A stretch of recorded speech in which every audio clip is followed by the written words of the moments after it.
Not gonna lie, this is the only Ghibli movie I watched where I was more distracted than usual. At the near mid ending of it, some of the characters seemed sus at first, and I was thinking, who's the bad guy? Who's going to betray her? But at the same time, I had this feeling like this is too kid-friendly and wholesome to have any real drama. And I was right, I'm just used to there being someone getting betrayed. Cause the laughs are just too nice and too suspicious. There's some conflicts here and there, but definitely the first one was more interesting. And it's great that the characters are not just one-off and they serve some part of the next story. Kiki's voice acting is very good, lots of personality and emotion. There's no big epic fight scene or drama, but it just has enough going on to make it entertaining. It also feels very real and average and human like the other films. But that main character guy, he's kind of cringe, annoying, and simpy. There are also little moments of feeling. When she hugs her father, walking past the other girls, the girl complaining about her grandma's pie when she's getting the cake, and when she left that guy at the beach. It's like very common and average, but you can feel it. It feels very real. And of course, at the end, it's that guy that needs help.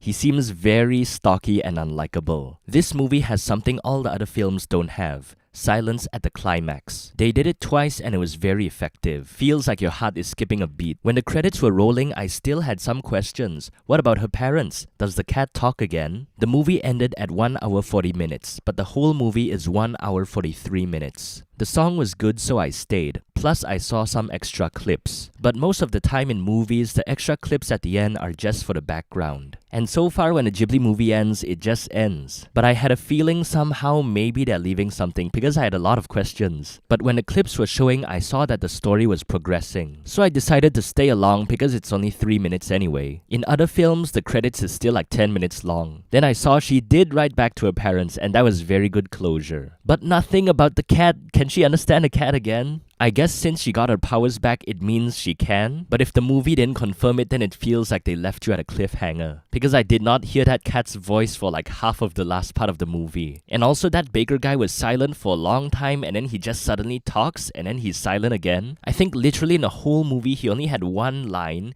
And then it was out of nowhere. I was like, wow, this guy can actually talk. Then he was silent for the whole movie again. And then he only made one grunt noise when she was having a baby. So yeah, overall, this is a charming and harmless movie. Like all the Ghibli girls, she's very hardworking and independent. And 95% of the people in the movie are friendly. Is it a good movie? Yes. But would I watch it again? Probably not. But at least I know what it's about and what happens. But nothing really that interesting to draw me in. But the music, characters, personalities are all very great. Except for the main character guy. I was not rooting for that guy. After I watched the movie, I searched for Kiki again in YouTube. Then I saw all of these videos like talking about how it's about burnout and then starving artists and this and that. And like yeah, without knowing anything, oh this is just a good film. But when people deep dive it, it's very interesting. I'm sure for everything there's a hidden, more deeper meaning to it. So that's also something interesting you can look at and go watch yourself. So Kiki's Delivery Service, this one is a 7.5 out of 10.